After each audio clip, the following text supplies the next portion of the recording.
Katie from Nerd Church here, and this video is both an addendum to the series that I did attempting to answer Dr. C.J. Cornwaith's question, where are all the Catholic critical scholars?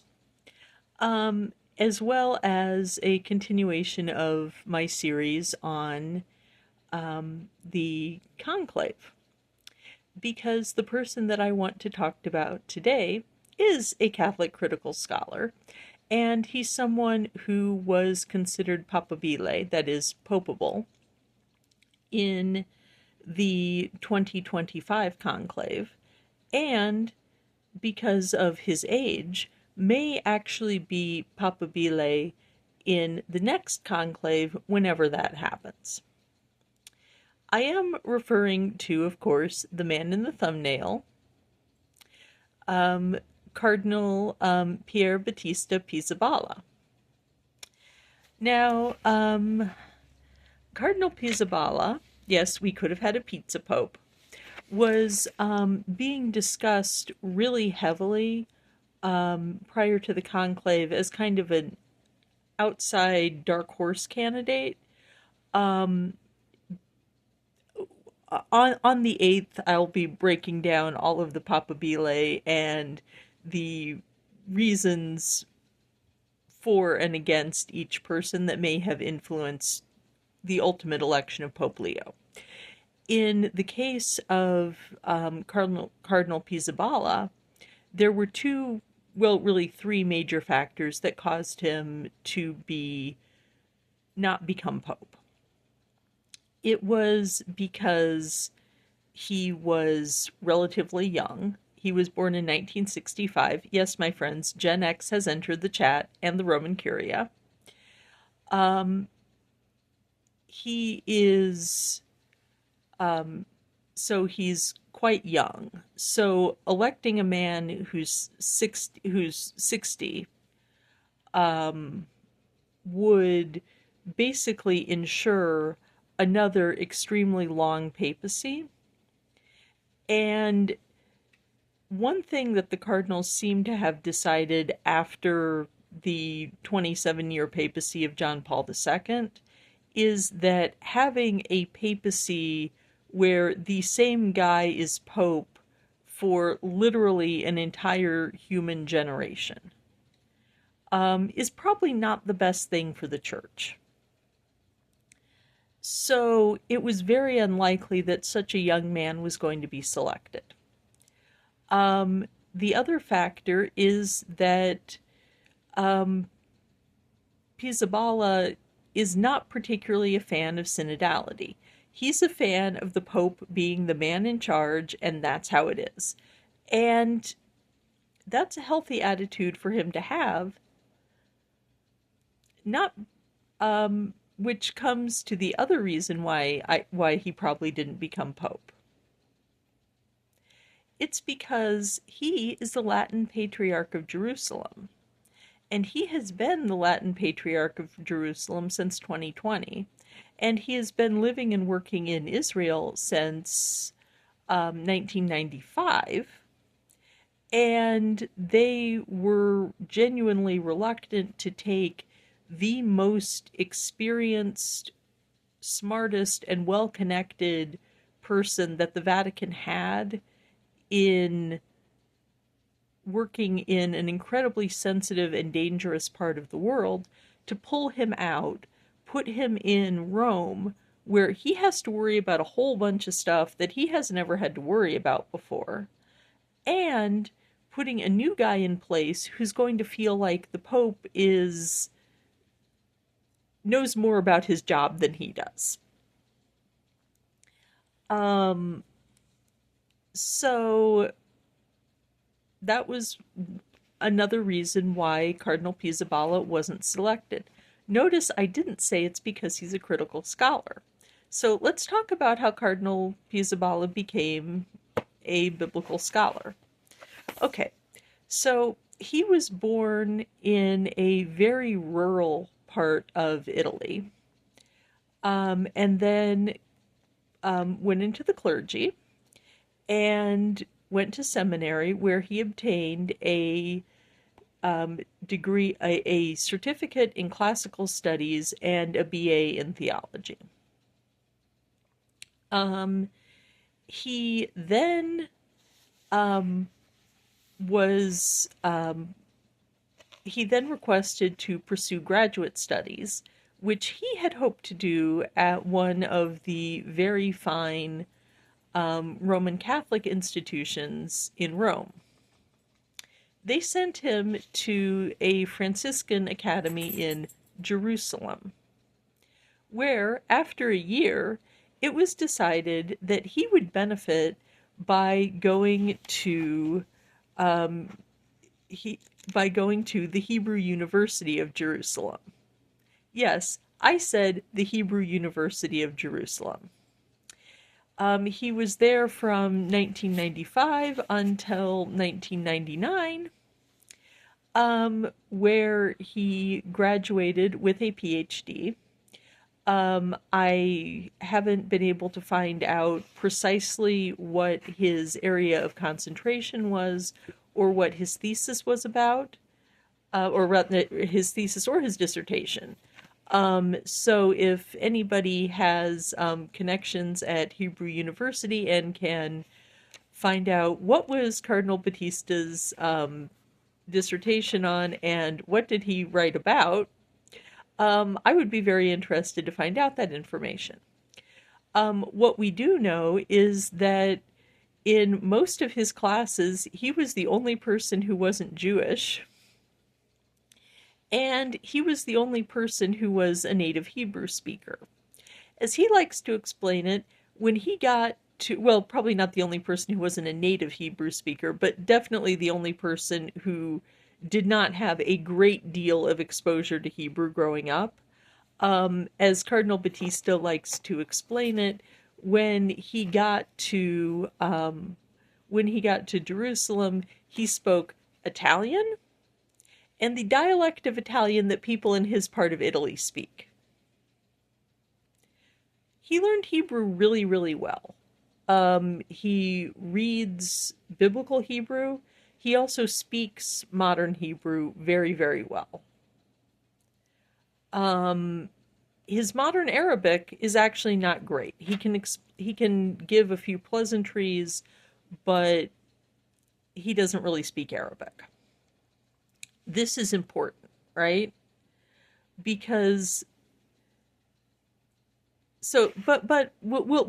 I'm getting ahead of myself on the career. So the point is, in 98 ABD, he became an assistant professor at the Franciscan Faculty of Biblical Studies, which is an Italian language college where the Franciscans teach people biblical studies. I should note at this point that the Franciscans have been the Catholic custodians of the church's property in the Holy Land since the 14th century. So that meant that instead of graduating from Hebrew University and having a very nice career teaching Old Testament and Hebrew Bible for the rest of his life, in 2020, Pier Battista Pizzaballa became the Latin Patriarch of Jerusalem. For people who are a little bit familiar with the New Testament, Jerusalem used to have a bishop. In Catholic ecclesiology, rounding up, understanding that bishop then didn't mean exactly what bishop means now, the first bishop of Jerusalem was James the Just. After the Great Schism, we ended up with a situation where multiple Christian denominations, so the Catholics, the Orthodox, the Melkites, the Armenians, have this incredibly complex power-sharing relationship regarding the Christian holy sites in Jerusalem that would require an entire video deep dive to go into. Like, it's at the point where you have complex negotiations about, like, somebody dropped a hammer, who can go pick it up. It's nuts. It's beautiful. It's humans.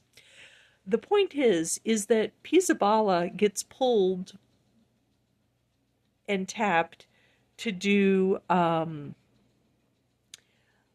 to do the hard work of maintaining the holy sites of Jerusalem. And he becomes the Latin Patriarch in 2020. That's under Francis, and continues to be the Latin Patriarch. So again, he is directly answerable to the Pope, right? Everybody knows that if the schisms were solved and everything was the way it was back in the day, that he would have like one of the most important ecclesiastical sees in the Christian world, second only to Rome.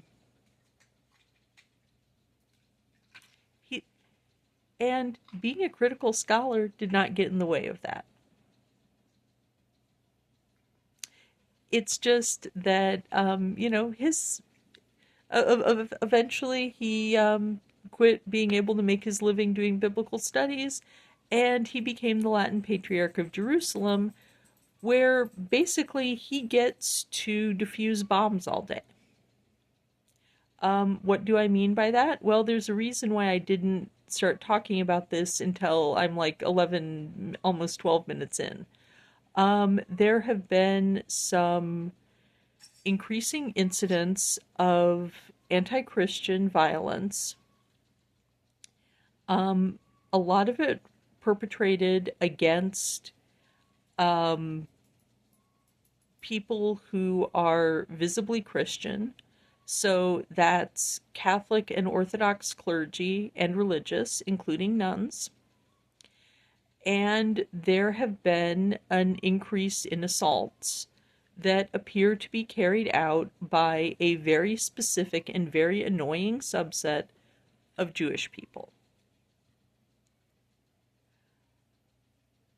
This is the kind of thing that in another time and another place would result in holy war and dead bodies. And that isn't a good thing, because everybody knows that that anybody who would walk up to an old lady and punch her in the face and kick her is not a good person. And let me be absolutely clear. The Israeli government is handling these situations appropriately and quickly. The Israeli press is reporting on these incidents appropriately and quickly. Everyone is handling things perfectly because they have to. What we need to appreciate is that part of the reason why this is all working is because the Latin Patriarch is handling things perfectly. He is registering protests, and then he is saying, I trust you to make this right. And his requests are being answered. Things are being made right. And arguably, part of the reason why he has the ability and the street cred and the level of trust to do that is because he spent 4 years of his life as a visible Catholic learning how to do critical biblical scholarship from the Hebrew University of Jerusalem. He had to answer every weird question that graduate students at the Hebrew University could think of to ask a Catholic priest who was also a monk, who was also a Franciscan, for 4 years. And he did it. And now he gets to be the person who makes sure that when problems show up in Jerusalem, things get handled via sternly worded email rather than blood in the streets. And that's a good thing. So, you want to know you want to know where the Catholic critical scholars are? They're in Jerusalem stopping fires from happening. And maybe one day we might get to have a critical scholar as Pope. Well, another critical scholar as Pope. It might be kind of cool. And we could have a pizza Pope. The Chicago Pope could be followed by a papal pizza party. And that would be kind of hilarious and awesome. So, I hope this has been helpful. Nerd Church out.